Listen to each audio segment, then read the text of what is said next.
Hi guys, Thursday. So we are going to start with write or trace the number 4. So if you guys have the Play-Doh or the modeling clay lying around, you may want to make a number 4 and then have your child make 4 dots or rolls of Play-Doh or put 4 pom-poms or put 4 pieces of cereal or put 4 socks down, and then you want them to make a number 4. If they can do it by themselves, great. If not, you write it in a light color crayon and then have them trace it. If they're struggling to trace it, hand over hand just means your child holds the crayon, you put your hand over their hand, and you guide them. Okay? And we make our number 4. So we make a line, we go out to the left, and then we go up.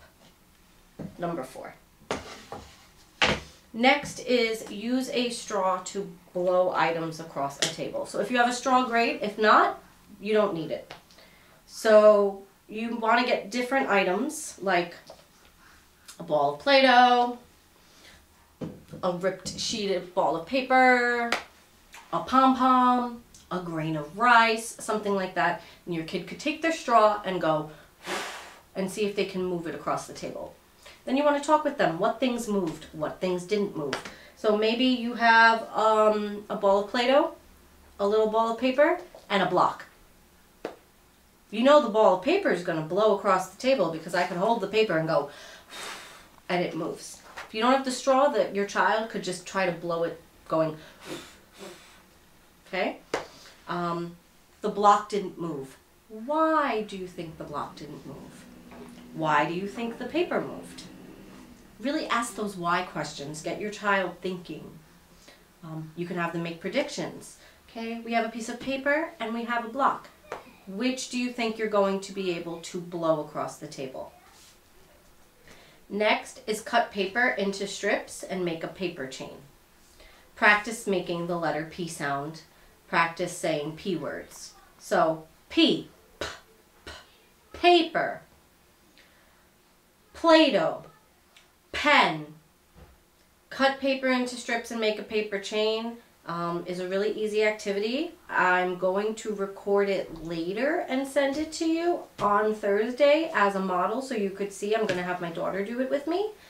Also, make a sensory bottle. Another thing that I'm going to record and send to you on Thursday because I'll do it with my child and explain more about it then. If you don't have paper and you cannot do this activity, do not worry. If you do not have the items to make the sensory bottle, skip it. It's okay. I know not everybody has everything. These are just ideas that you can do if you have these things laying around the house. Cultural music, Mexico, Mexican hat dance. Watch the video, listen to the music, let your kid dance around the living room. If you have a hat, put it in the middle of the floor, let them dance around the hat. And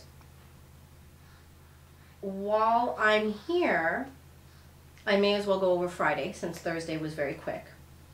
So on Friday, you'll just get an email from me with the links for Friday. Draw or trace circles of different sizes. So again, on a piece of paper, draw a big circle. Draw a little circle. I'm going to send an attachment for students who can't draw circles on their own, where they can trace the circle. I am not a fan of worksheets, but for things that are more defined movements like this, fine motor movements, the worksheets are really helpful. But if your child could draw their own circle, let them draw their own circle. Next, build a tower with the following items: blocks, plastic cups, or paper cups. Get things you have laying around the house, have the child stack them. Maybe you don't have blocks, but maybe you have books. Make a stack of books. So, for example, I'll be right back.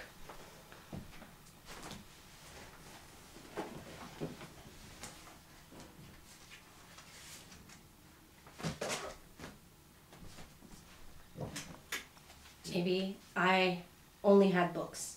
I make my stack of books, right?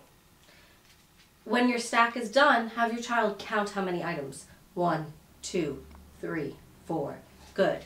Maybe you make 2 stacks. So maybe I have books and then I have like 4 boxes of crayons. So I stack my boxes of crayons up So imagine if I had 4, my stack would be up here. Which is taller? The crayons are taller than the books. Even with 1 box, the crayons are taller than the books.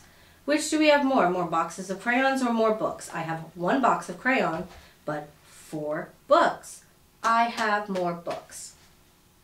So every activity we do, just keep asking them questions, elaborate on it. You'd be surprised. Sometimes your students, or in this case your children, say things that you didn't think they would say, or they have ideas about different ways to use the items, and that's really great. We want to encourage them thinking and learning.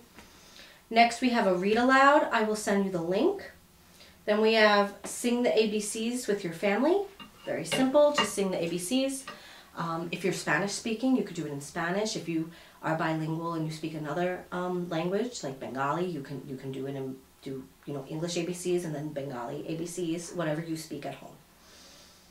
Next is sit on the floor and take 5 deep breaths. Sometimes we just need to calm down. And when I do social emotional learning at school, we have our curriculum we follow with Z and everything like that, but then I also sometimes just need them to calm down and just reconnect with themselves. So you would have your child sit on the floor, crisscross applesauce, or whatever way they're comfortable. Put their hand on their heart, and then take 5 deep breaths, right? 1, 2, 3, 4, 5. And then you want them to say, I am loved. I am smart. I am capable. I love myself. These are called positive affirmations. They are nice things that your child could say to themselves about themselves to help them feel better when they're having a hard time self-regulating or calming down. And this is something really, if you want to do that every day with your kid, it's a great thing to do to raise their self-esteem. And then finally, the last cultural music for the week is Israel. And the kids are going to listen to a song and dance the hora. And dancing the hora basically just means, if you have other family members at home, hold hands in a circle, kind of like Ring Around the Rosie, and you'll see in the video, they spin one way, circle goes another way, circle goes in, circle comes out. May have to watch it once or twice to get the hang of it, but I did it with the kids last year and they loved it and had so much fun, and every day before lunch wanted to dance the hora. So that about sums up all the activities for the week. You will be getting the links every day with, the videos and stuff like that. You'll also be hearing from the teaching assistants with links to things that they have found that they think may interest you. And we will be calling you guys to check in once a week. So we have now made it through our 2nd week of distance learning.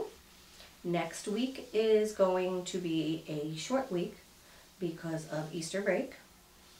But I will see you on Monday with some other great activities and stories and all that fun stuff. So enjoy your weekend, guys. Bye.